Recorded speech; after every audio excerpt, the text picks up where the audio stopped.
रमेश जी एक बड़े बिजनेसमैन थे। उनकी कई कंपनियां थीं, लेकिन आज सुबह उनका मूड बहुत खराब था।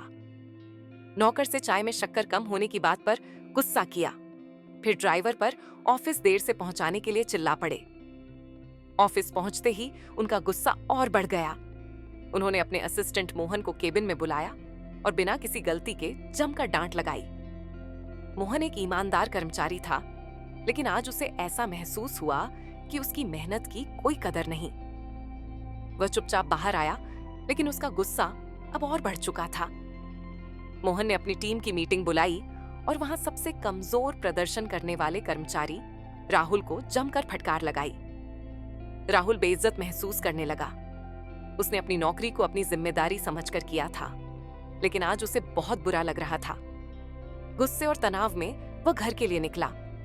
रास्ते में एक ऑटो ड्राइवर से उसकी हल्की बहस हो गई, लेकिन इस बार राहुल ने अपना पूरा गुस्सा उस पर निकाल दिया। घर पहुंचते ही उसने बिना किसी कारण अपनी पत्नी को भी डांट दिया।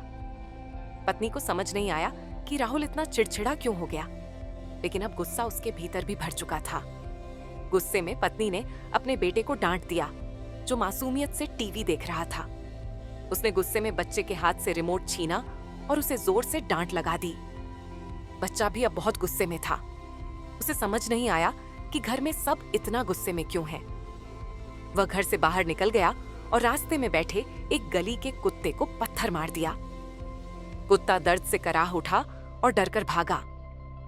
वह गलियों में दौड़ते हुए एक पार्क में पहुंचा, जहां रमेश जी खाना खाने के बाद टहल रहे थे। जैसे ही रमेश जी पार्क में टहल रहे थे, वही गली का कुत्ता उनकी ओर बढ़ा और अचानक उन्हें काट लिया। रमेश जी दर्द से चिल्ला उठे।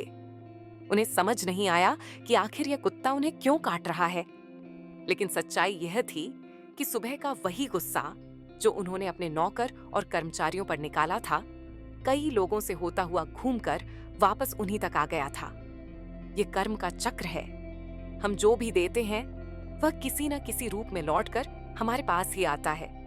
अगर हम क्रोध और नकारात्मकता फैलाते हैं तो वही हमें वापस मिलेगा, लेकिन अगर हम प्रेम, दया और सकारात्मकता फैलाएंगे तो वही हमें मिलेगा।